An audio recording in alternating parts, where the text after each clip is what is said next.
칭의.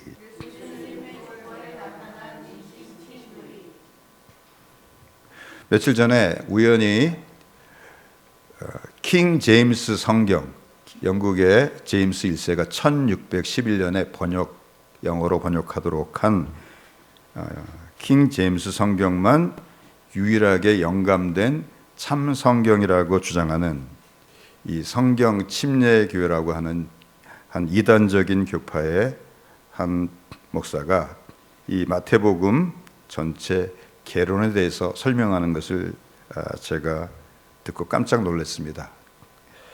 이 사람들은 인류의 세대를 7세대로 나누는 세대주의 종말론자들이 대부분입니다. 이들은 인류의 세대를 아담 타락 이전의 무제시대, 그리고 아담부터 노아까지는 인간 정부 시대, 또 노아부터 아브라함까지는 양심 시대, 또 아브라함부터 모세까지는 약속 시대, 모세부터 예수님까지는 율법 시대, 또 예수님 출임부터 재림까지는 은혜 시대, 그리고 마지막 천년왕국 이렇게 7세대로 나눕니다. 그리고 시대마다 구원의 방법이 달라진다고 주장합니다. 양심 시대에는 양심으로 구원받고, 율법 시대에는 율법으로 구원받고, 또 지금 은혜 시대는 예수님의 은혜로 구원받고, 천년왕국에는 유대인들이 구원을 받는다고 주장합니다. 아닙니다. 구약시대의 모든 성도들도 이 땅에 오셔서 나를 위해 피 흘려 주실 메시아를 멀리서 희미하게 믿고 바라보는 그 믿음으로 말미암아 구원을 받는 것입니다. 아멘. 또 신약시대의 성도들은 이미 오신 예수 그리스도께서 나를 위해 십자가에서 피 흘려 대속의 죽으시고 부활하심을 믿음으로 구원을 받는 것입니다. 제가 이것을 25인승 버스의 비유로 여러 번 말씀드린 바가 있습니다. 25인승 버스 잘 아시죠? 유치원 같은 데서 많이 사용을 하죠. 거기 25명이 타는데 앞에 12명이 이제 차비를 내고 탑니다. 뭐라고 하면서 타요? 뒤에서 오셔서 낼 거예요 하고 타요. 그리고 13번째 사람이 차비를 내는데 24명분의 차비를 냅니다. 그리고 그 다음에 14명째부터 뒤에 12명은 뭐라고 얘기하면서 타겠어요? 앞에서 냈어요. 그러면 앞에 탄 12사람은 뒤에서 낼 거예요 하고 타는데 그 사람들 누구예요? 구약시대의 성도들이에요. 그리고 13번째 그 차비를 내시는 분은 누구예요? 예수님, 십자가에서 우리의 죄를 대속하기 위해 자기의 생명을 대신 천국 가는 버스비로 지불하신 분이 예수님이세요. 할렐루야. 네, 25명분을 내세요? 24명분을 내세요? 24명분을 내세요. 왜요? 예수님은 죄가 없으시니까 24명분만 내시면 돼요. 할렐루야. 그리고 뒤에 12명 앞에서 냈어야 하고 타는 사람들은 누구예요? 바로 신약의 성도들인 우리입니다. 예수님께서 이미 2000년 전에 십자가에서 내 죄의 삭슬 십자가에서 죽으심으로 지불하셨습니다라고 우리가 타는 거예요. 할렐루야. 이 이단적인 그 킹 제임스 성경만이 유일하게 영감된 성경이라고 주장하는 이 사랑 성경 침례교회 정모모라고 하는 이 목사님이 이 마태복음을 비롯한 사복음서 그리고 사도행전은 역사 기록을 담고 있기에 구약시대에서 신약시대로의 변천을 말씀하는 것이지 오직 예수 그리스도의 보배로운 피로 말미암아 죄사함을 받는다고 하는 이 이신칭의 복음 같은 것은 이 마태복음이나 마가, 누가복음, 요한복음, 사도행전은 찾아볼 수가 없고 로마서나 갈라디아서 같은 서신서에 가지 찾아볼 수 있다 이런 얘기를 했어요. 아닙니다. 성경은 창세기부터 요한계시록에 이르기까지 오직 모든 죄인들이 예수 그리스도의 보배로운 십자가 대속의 공로를 믿음으로 값없이 의롭다 하심을 받는다는 이 이신칭의의 복음을 선포합니다. 할렐루야. 마태복음도 마찬가지예요. 마태복음은 바로 예수님의 족보에서부터 우리가 오직 예수 그리스도를 믿음으로 값없이 의롭다 하심을 받는다고 하는 이신칭의의 복음을 선포합니다. 할렐루야. 사도 바울은 갈라디아서에서 이신칭의가 뭐야? 오직 믿음으로써 의롭다 칭하심을 받는다는 거예요. 여러분 가운데 나는 하나님 앞에서 의롭다 칭하심을 받을 사람이 있어요, 없어요? 한 사람도 없어요. 우리 가운데 물론 의로운 사람도 있겠죠. 어떤 사람은 뒷동산만큼 의롭고, 어떤 사람은 한라산만큼 의롭고, 어떤 사람은 또 백두산만큼 의롭고, 어떤 사람은 에베레스트 산만큼 의로울지 몰라도 태산이 높다 하되 하늘 아래 메이로다. 우리 모두는 하나님의 기준에 비춰보면 뭐예요? 다 죄인이에요. 의롭다 하심을 받을 자가 하나도 없어요. 누군가 나를 위해서 내 모든 죄를 대속하기 위해서 내 대신 심판을 받으시고 내 죄를 대속해 주셔야 돼요. 그리고 그것을 믿을 때 하나님께서 그 믿음을 보시고 나를 의롭다고 하시는 것입니다. 할렐루야. 이게 이신칭의의 복음이에요.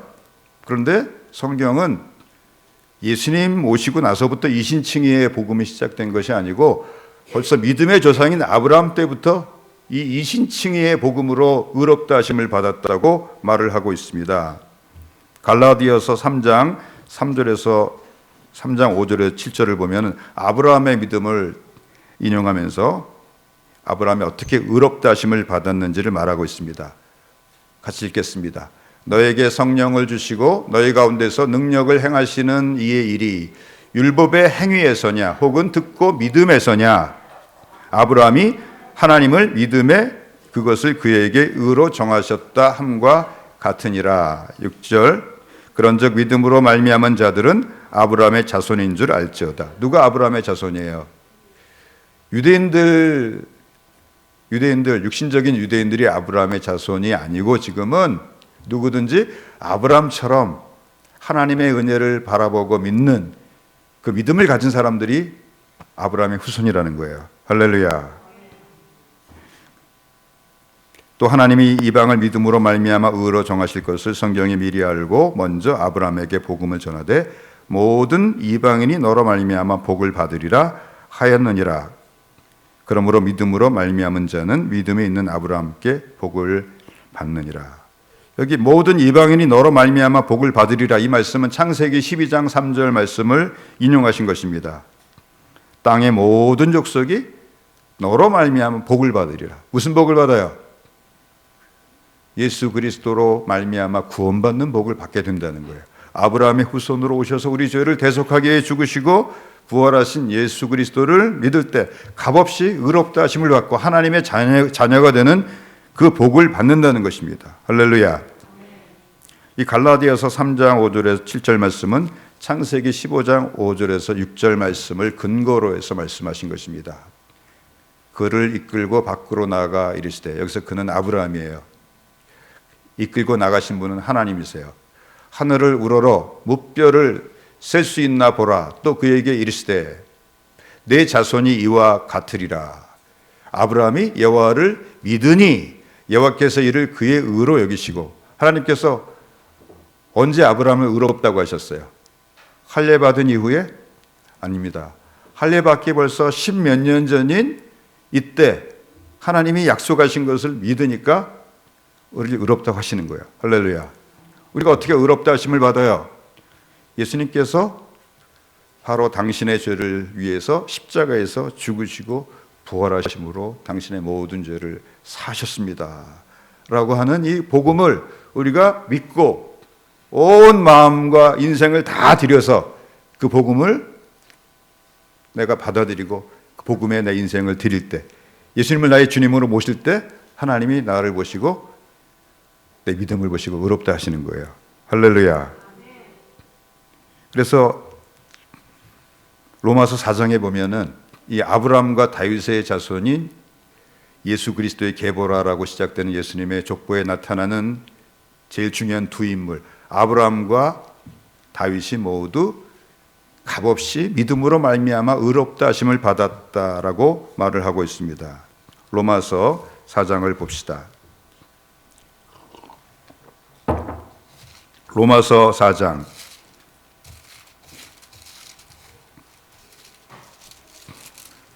1절부터 7절까지 8절까지 좀 길지만 보겠습니다.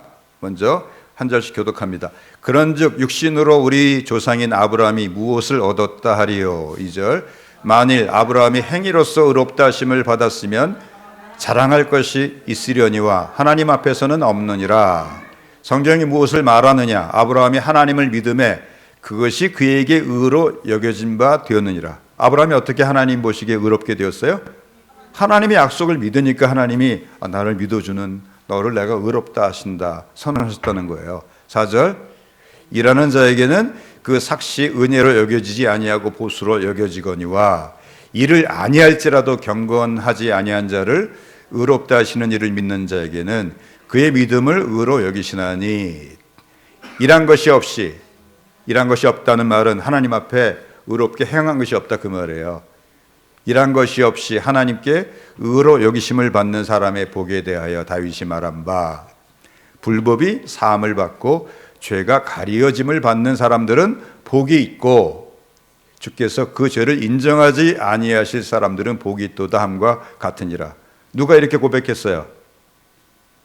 벌써 1000년 전에, 예수님 오시기 1000년 전에 다윗이 그렇게 고백했어요. 할렐루야.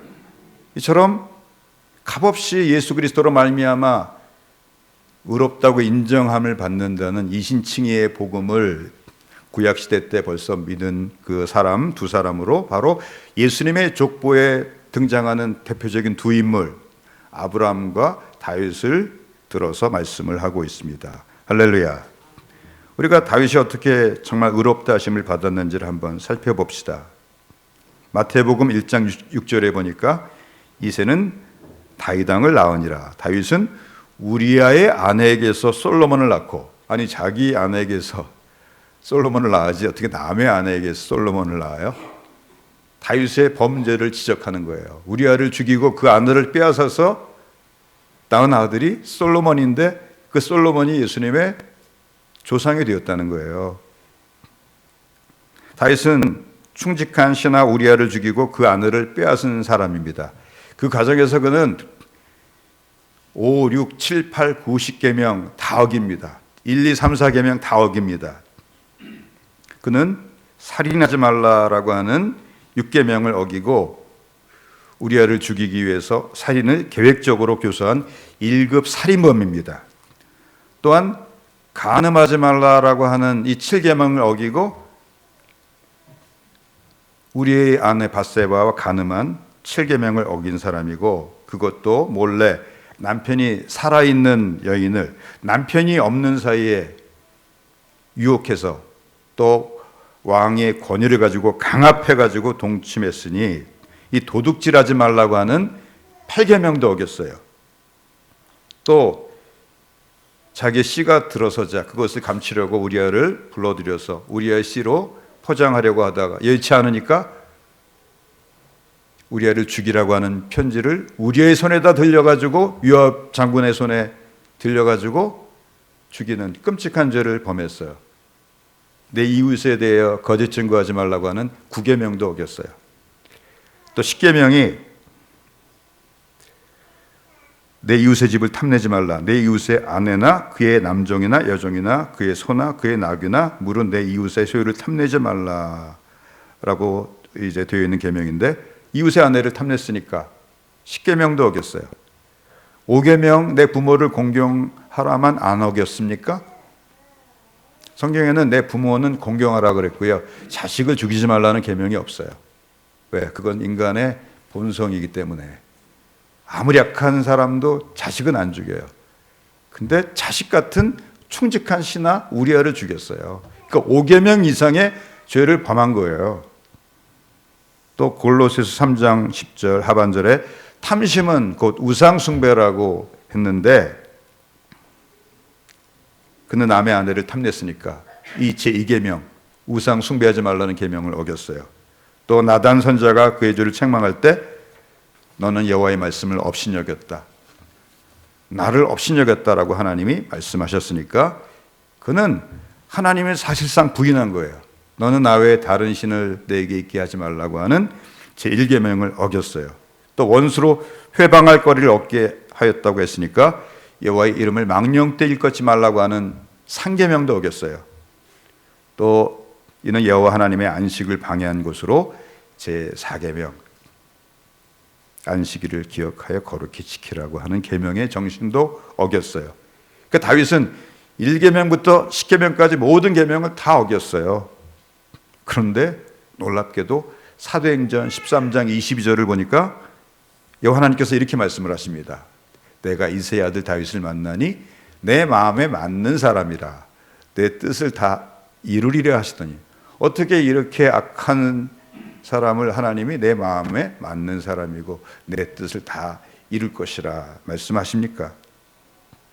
다윗은 우리의 아내를 취한 것으로 인해서 하나님의 혹독한 징계를 받으면서 정말로 자신이 얼마나 죄덩어리고 자기가 죄인 중에 괴수고 내가 모친의 배에서 잉태될 때부터 죄악 가운데 잉태되었다고 고백할 정도로 자신의 죄를 철저하게 깊이 회개하고 나를 위해 장차 오셔서 피 흘려 주실 메시아의 그 대속의 은혜를 깊이 사모한 사람이기 때문입니다. 할렐루야. 그가 얼마나 깊이 회개했는지를 우리는 그가 이제 지은 시편 51편에서 엿볼 수가 있습니다. 시편 51편 제목이 이렇게 되어 있습니다. 다윗의 시 인도자를 따라 부르는 노래. 다윗이 밧세바와 동침한 후 선지자 나단이 그에게 나왔을 때 1절 보니까 하나님이여 주의 인자를 따라 내게 은혜를 베푸시며 주의 많은 긍휼을 따라 내 죄악을 지어 주소서. 나의 죄악을 맑게 씻으시며 나의 죄를 깨끗이 제하소서. 무슨 죄? 남의 아내와 간음한 죄, 그 남편을 살인 교사한 죄. 물은 나는 내 죄가를 아오니 내 죄가 항상 내 앞에 있나이다. 내가 주께만 범죄하여 주의 목전에 악을 행하였사오니 주께서 말씀하실 때 의로우시다 하고 주께서 심판하실 때 순전하시다 하리이다.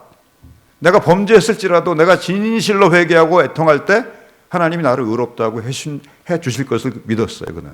할렐루야. 5절 보니까 내가 죄악 중에서 출생하였으며 어머니가 죄 중에서 나를 잉태했나이다. 이게 무슨 말이에요? 나는 아주 본질이 죄 덩어리라는 거예요.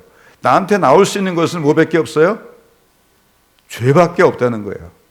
사람 가만히 놔두면 선하게 돼요? 아니면 저절로 죄를 악을 행해요? 자녀 키워보시면 알 거예요. 죄는 안 가르쳐도요 저절로 나쁜 건 배워요. 그러니까 아주 엄격하게 키워야 돼요. 할렐루야. 둘만 있으면 아마 이제 더 심각하게 느끼실 것입니다. 또 7절 보니까 우슬초로 나를 정결케 하소서. 내가 정하리이다. 나의 죄를 씻어주소서. 내가 눈보다 희리이다. 우슬초는 바로 어린 양을 잡아서 제사를 드릴 때 그 피를 찍어가지고 뿌리는 그 식물이 우슬초예요. 예수 그리스도의 보배로운 피로 나에게 예수 그리스도의 피를 뿌려서 정결하게 해달라고 하는 게 고백입니다. 내게 즐겁고 기쁜 소리를 들려주시사 주께서 꺾으신 뼈들로 즐거워하게 하소서. 누구의 뼈를 꺾으셨어요? 다윗을 하나님이 얼마나 괴롭게 하셨는지 뼈를 꺾어버리는 것 같은 고통을 그가 당하고 있었어요. 주의 얼굴을 내 죄에서 돌이키시고 내 모든 죄악을 지워주소서. 하나님이여 내 속에 정한 마음을 창조하시고 내 안에 정직한 영을 새롭게 하소서. 나를 주 앞에서 쫓아내지 마시며. 다윗이 전에는 항상 하나님과 동행했는데 하나님이 자기를 쫓아내는 것 같아요. 주의 성령을 내게서 거두지 마소서. 성령이 나에게서 떠나가는 것 같아요. 이런 거 느껴보신 분들 계세요? 한 번은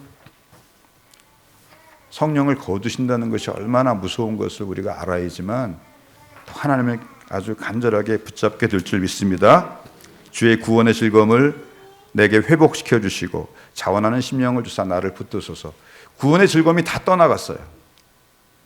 전에는 자원하는 심령으로 하나님을 그냥 기쁨으로 섬겼는데 이제는 억지로 하나님을 간신히 섬기고 있어요.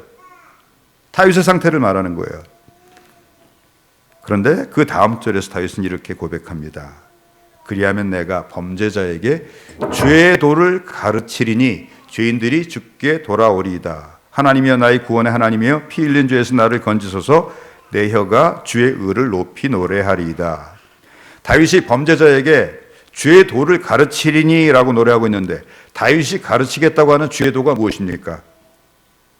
바로 자기 죄에 대해서 애통하고 회개하는 자는 누구든지 의롭다고 하시는 십자가의 도를 벌써 신앙 양심으로 예수님이 오시기 1000년 전에 그가 성령의 감동으로 고백하고 있는 거예요. 할렐루야. 그리고 무슨 의를 노래해요? 내 의를 노래해요? 내 혀가 주의 의를 높이 노래하리이다. 무슨 의예요? 내 의가 아니라 예수님의 의를 내가 옷 입는 거예요. 할렐루야. 나의 죄악은 예수님이 다 가져가시고 예수님의 의로우심을 나에게 덧입혀 주셔가지고 하나님 나를 보실 때 누구를 보시듯이 보시는 거예요. 예수님을 보시듯이 그렇게 기뻐하시고 잠잠히 사랑하시는 줄 믿습니다. 할렐루야. 다윗은 아직 구약시대임에도 불구하고 하나님이 구하시는 제사가 형식적인 번제나 화목제를 드리는 것이 아니라 상한 심령과 통회하는 마음으로 드리는 회개임을 그는 잘 알고 있었던 것입니다. 아멘. 다윗은 이런 면에서 자신의 장인이자 바로 직전 왕이었던 사울과 너무 대조적입니다. 사울은 이제 블레셋과 전쟁터에 나가기 직전에 사무엘과 먼저 제사를 드리고 전쟁터에 나가기로 약속을 했는데, 그 기일에 사무엘이 오지 않자 모여있던 백성들이 동요하고 흩어지기 시작합니다. 그러니까 그는 제사장만 드릴 수 있는 이 제사를 자기가 직접 집례해서 그냥 후딱 드려버립니다. 그리고 늦게 도착해가지고 자신을 사무엘이 책망하자 이렇게 대답을 합니다. 사무엘상 13장 11절 12절 보니까 사무엘이 이르되 왕이 행하신 것이 무엇이냐 이렇게 책망을 했어요. 사울이 이르되 백성은 내게서 흩어지고 당신은 정한 날 안에 오지 아니하고 블레셋 사람은 mikmas에 모였음을 내가 보았으므로 이에 내가 이르기를 블레셋 사람이 나를 치러 길갈로 내려오겠거늘 내가 여호와께 은혜를 간구하지 못하였다 하고 부득이하여 번제를 드렸나이다. 인간적으로 생각해 보면은 그의 변명은 그럴듯합니다. 세상 사람들 사고방식에 꼭 맞는 변명입니다. 그러나 여기 보니까 내가 은혜를 간구하지 못하였다 번역을 했는데, 원래 원문의 뜻은 하나님을 달래다, 누구로 뜨리다, 그런 뜻을 가진 동사예요. 내가 하나님을 달래지 못할까 봐 두려워서 부득이해서 번제를 드렸나이다, 이런 뜻이에요. 그게 무슨 말이에요? 이 사람은 지금 제사를 하나의 하나님을 달래드리는 요식행위로 생각하는 거예요. 그리고 백성들이 빨리 제사를 드려야지만 흩어지지 않을 것 같으니까 인간적 방법으로 모든 것을 생각하는 것입니다. 마치 무속인들이 귀신 달래듯이 그런 방식으로 하나님께 지금 드리는 제사를 생각하고 있는 것입니다. 우리 그리스도인들도 이런 사울의 모습을 통해서 혹시 하나님 앞에 나와서 내가 하나님을 달래드리기 위해 나온 것은 아닌지 자신을 살펴보시기 바랍니다. 주일날 안 나가면 하나님이 노하실 것 같아요.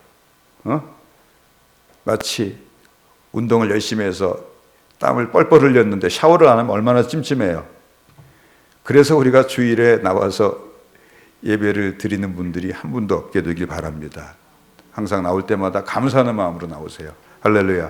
그리고 내가 아무리 허물과 죄가 많더라도 내가 진실한 마음으로 하나님 잘못됐어요, 전 다른 데 갈 데가 없어요, 하나님 저 용서해 주세요, 그런 마음으로 나오시면 우리 하나님은 얼마든지 용서해 주세요. 할렐루야.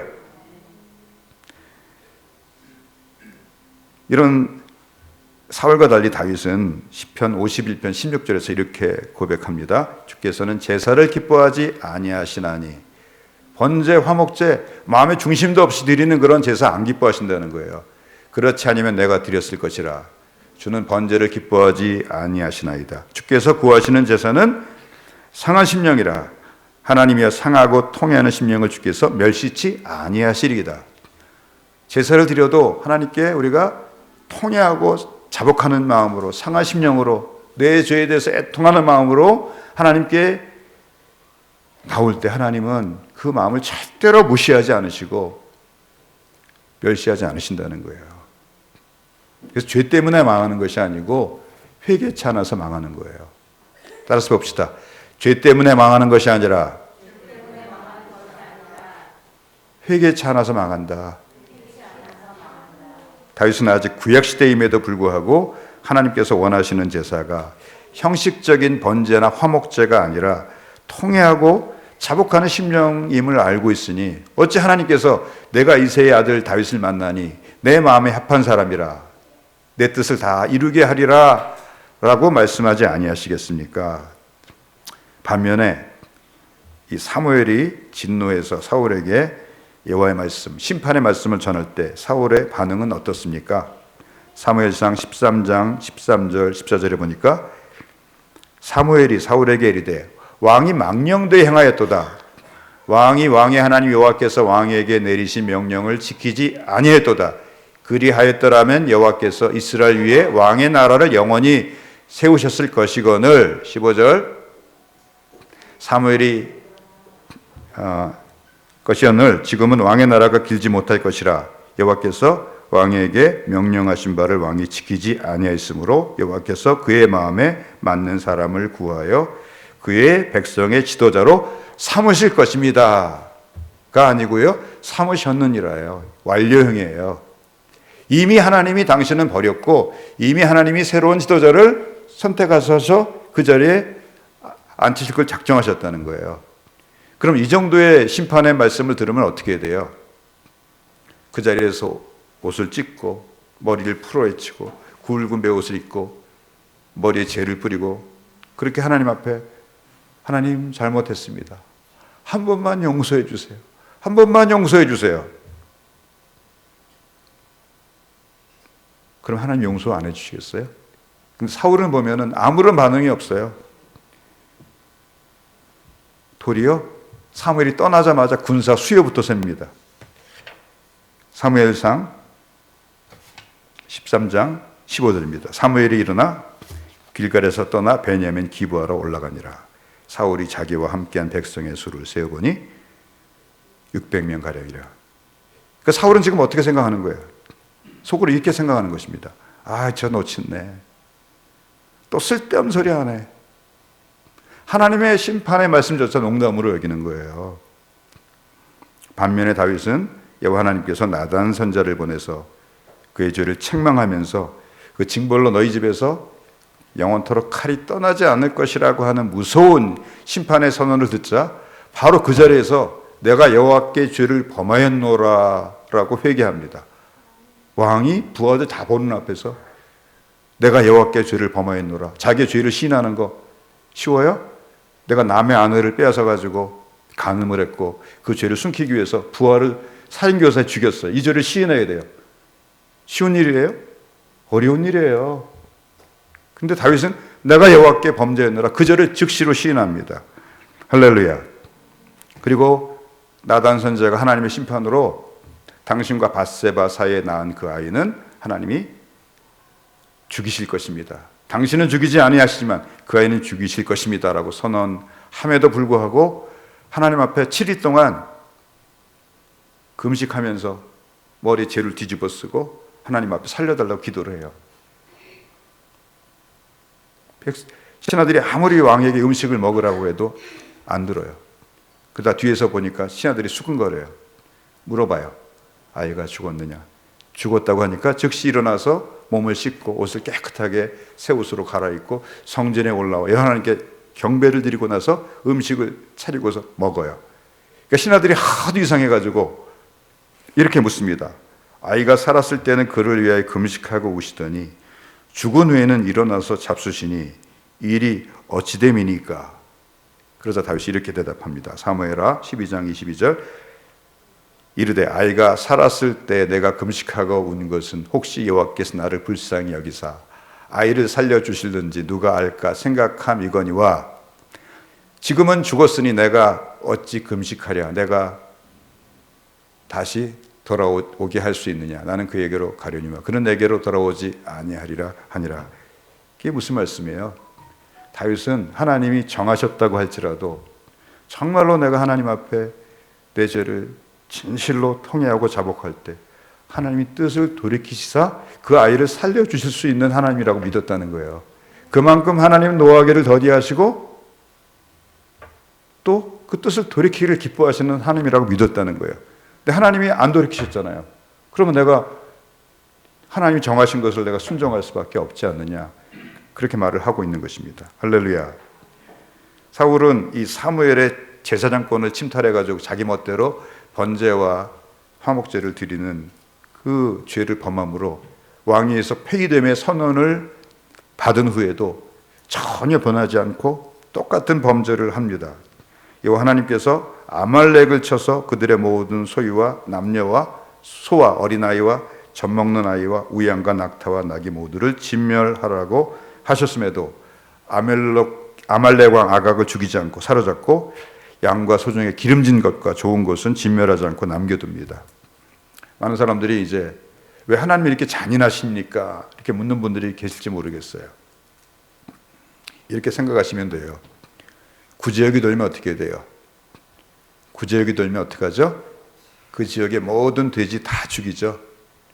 아말렉 족속들의 죄는 얼마나 뿌리가 깊은지 젖먹이 어린 아이의 DNA 속까지 깊이 들어가 있기 때문에 그 죄가 너희들에게까지 들어오지 못하도록 하나님이 죄를 제하기 위해서 이렇게 우리 인간의 눈에 보기에 혹독한 심판을 하시는 것입니다.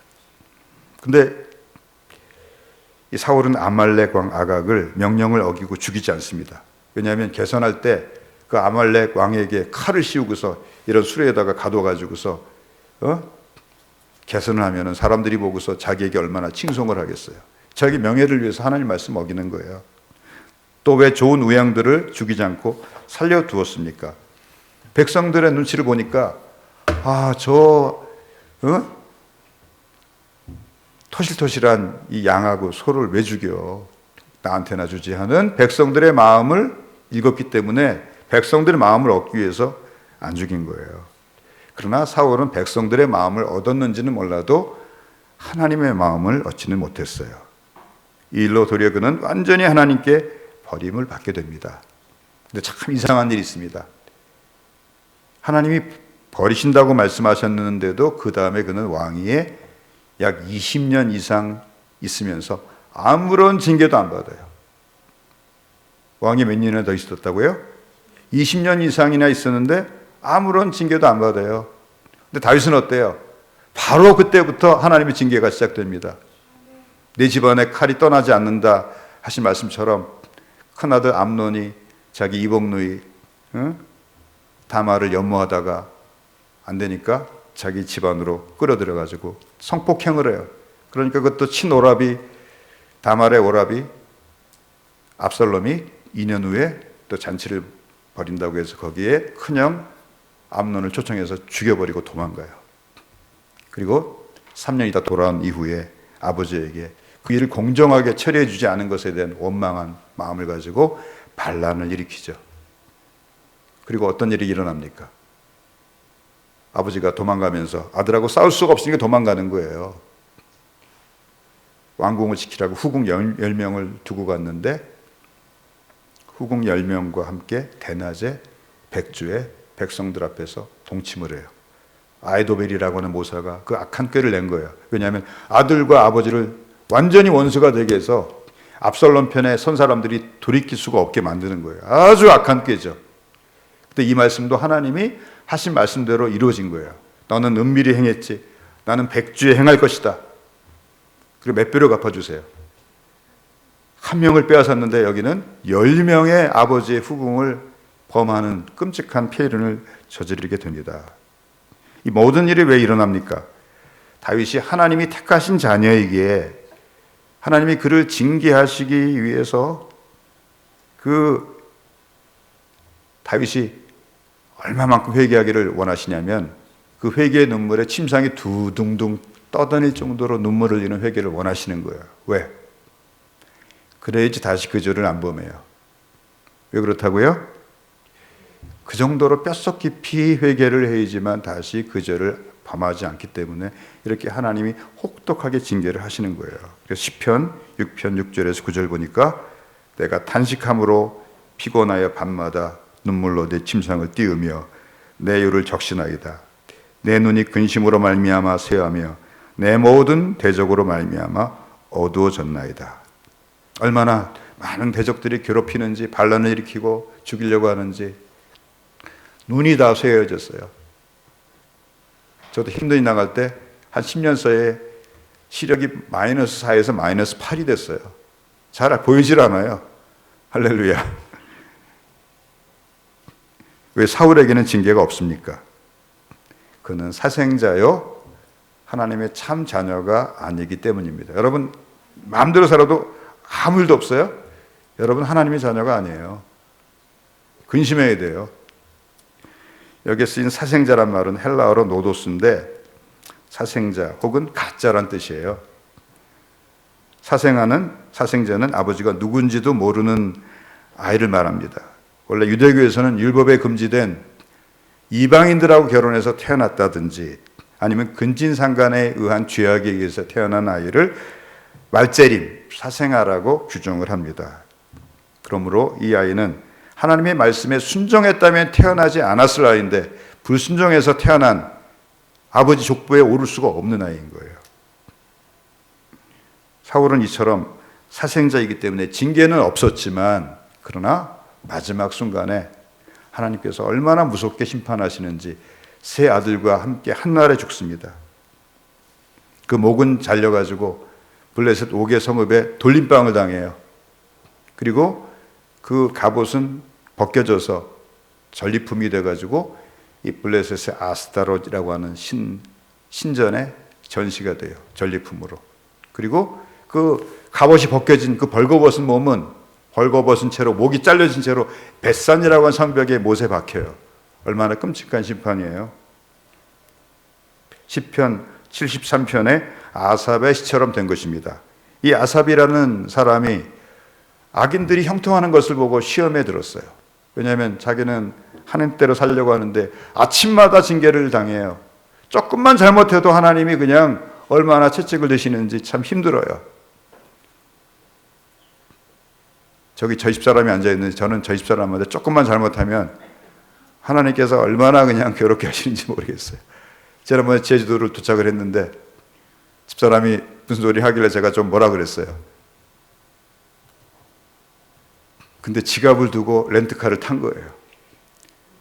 서귀포를 갔다가 다시 또 제주시를 갔다가 다시 서귀포를 왔어요. 무서운 사람이에요. 하나님 저도 사랑하시기 때문에 그렇고 저 집사람도 사랑하시기 때문인 줄 압니다. 할렐루야. 그리고 그가 거의 실족하다가 여호와의 성전에 들어갈 때 그들의 종말을 깨닫습니다. 16절 보니까 내가 어쩌면 이를 알까 하여 생각한즉 그것이 내게 심한 고통이 되었더니 하나님의 성소에 들어갈 때야 그들의 종말을 내가 깨달았나이다. 언제 깨달았어요? 성소에 들어갈 때에 그들의 종말을 깨달았어요. 할렐루야. 주께서 참으로 그들을 미끄러운 곳에 두시며 파멸에 던지시니 그들이 어찌하여 그리 갑자기 황폐되었는가 놀랄 정도로 그들은 전멸하였나이다. 후에는 꿈을 무시함같이 주께서 깨신 후에는 그들의 형상을 멸시하시리이다. 하나님을 떠나서 악을 행하는 사람들이 잠시 세상에서 잘 되고 70년, 80년 동안 뭐 떵떵거리고 살 수 있어요. 그래봤자 일장춘몽이에요. 영원에 비하면 아무것도 아니에요. 우리가 예수 믿는 믿음 때문에 이 세상에서 조금 힘들고 어려울 때도 있어요. 그러나 우리는 주님 나라에서 영생을 누리게 될 것입니다. 할렐루야. 이처럼 이 마태복음 1장 1절에 아브라함과 다윗의 자손 예수 그리스도의 계보라라고 시작되는 이 예수님의 족보에 나타나는 41명의 사람들 중에서 대표적인 두 사람, 아브라함과 다윗 모두가 어떤 사람이에요? 이신칭이에요. 오직 나이는 아무것도 없고 이 땅에 오셔서 피 흘려주신 어린 양 예수 그리스도를 통해서 내가 의롭다 하심을 받는다는 이신칭의의 믿음을 가진 사람들이었습니다. 할렐루야. 또 여기에 이름이 등장하는 세 여인 다말, 라합, 룻 어떤 여인들입니까? 이들은 모두 하나님을 알기 전에 우상을 섬기며 살아가던 이방 여인들이었어요. 그러나 하나님께서 이들을 선택하시고 그들에게 믿음을 주실 때 그들은 과거에 죄악된 삶을 청산하고 하나님을 믿고 하나님만을 섬기기로 작정합니다. 그러니까 하나님이 그를 의롭다고 하세요. 할렐루야. 그래서 다말은 유다의 며느리가 된 후에 시아버지 유다가 유다의 집안에 씹을 왔는데 시아버지를 통해서 이제 메시아에 대한 소식을 듣게 되고 자기가 메시아를 잉태할 그런 엄마가 된 소망을 품게 되고 그 계보를 잇기 위해서 부끄러움을 감행하고 자식을 낳았는데 바로 그 사이에 태어난 자녀가 바로 메시아의 조상이 되는 베레스가 되죠. 할렐루야. 창녀였던 라합은 회개한 후 유대지파 족장의 며느리가 돼요. 창녀예요, 창녀. 또 룻은 어떤 여인이에요? 사생자는 10대가 지나면 여호와의 총에 들어올 수가 있는데 모압 족속, 암몬 족속은 영원토록 여호와의 총에 들어올 수 없다고 신명기 23장 2절 3절에서 말씀하셨어요. 그런데도 하나님께서 룻이 회개하고 돌아올 때 여호와의 총에 받아들이는 정도가 아니라 다윗의 증조 할머니가 되게 하셨어요. 왕가의 조상이 되게 하셨어요. 예수님의 조상이 되게 하셨어요. 할렐루야. 또 예수 그리스도의 족보에 이름조차 올리지 못한 부끄러운 여인 밧세바는 어떻습니까? 밧세바는 여기에 정말 이름도 올릴 처지가 못 돼요. 왜냐하면 남편을 죽게 한 원인을 제공했잖아요. 왜 아직 해도 안 떨어졌는데 왕궁에서 내려다 보이는 곳에서 목욕을 합니까? 행동이 조신하지 못한 뭔가 문제가 많은 여인이에요. 그러나 다윗에게 시집을 와서 다윗이 눈물로 침상을 띄우는 그런 회개를 하는 모습을 옆에 지켜보면서 같이 회개하면서 믿음을 배워간 거예요. 할렐루야. 그래서 그 사이에 태어난 네 번째 아들이 솔로몬인데 솔로몬이 성전을 짓게 된 거예요. 아니, 어떻게 그렇게 끔찍한 과거를 가진 밧세바의 아들을 하나님이 다윗의 후계자로 세우세요. 이거는 두고두고 말거리가 될 거 아니에요. 가장 깊은 회개 속에서 태어났기 때문에 하나님께서 솔로몬을 하나님께서 다윗의 후계자로 세우신 줄 믿습니다. 그리고 솔로몬이 세운 성전은 용서의 상징이에요. 할렐루야. 끔찍한 죄를 범한 그 죄악의 격가지로 탄생한 솔로몬이 그 성전을 짓게 하심으로 누구든지 아무리 큰 죄를 범했을지라도 용서받을 자가 용서받지 못할 자가 아무도 없다라고 말씀하시는 것입니다. 할렐루야.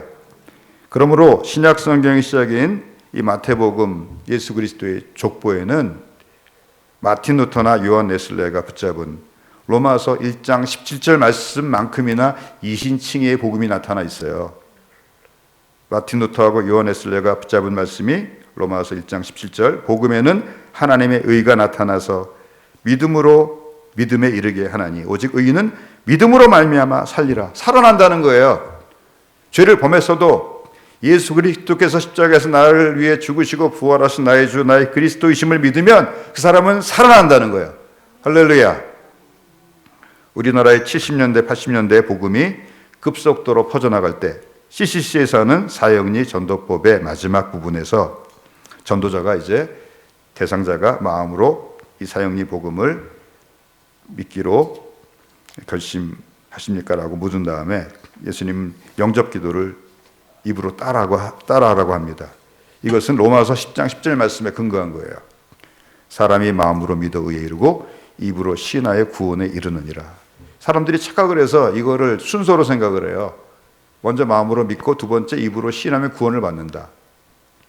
근데 전절인 10장 9절을 보면 순서가 거꾸로 돼 있어요. 어떻게 돼 있습니까? 내가 만일 내 입으로 주를 신하고 또 하나님께서 그를 죽은 자 가운데서 살리신 것을 내 마음에 믿으면 구원을 받으리라. 할렐루야. 입이 먼저예요. 이게 무슨 말씀을 하는 거예요? 정말로 믿으면, 정말로 그걸 믿게 되면은 입으로 나오지 않을 수가 없어요. 할렐루야. 오늘 우리 남편이 직장에서 승진을 했어요. 오늘 교회 왔어요. 잠잠하실 거예요? 아니면 누구한테 얘기하실 거예요? 남편이 승진을 했는데 아무 얘기 안 해요? 오늘 아들이 원하는 대학에 진학을 합격을 딱 했어요. 교회 왔어요. 교회 식구들한테 아무 얘기 안 할 거예요? 그럼 친엄마가 아니죠.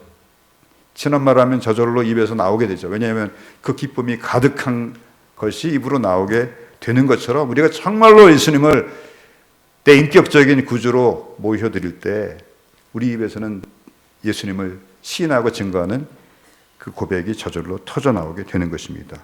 할렐루야.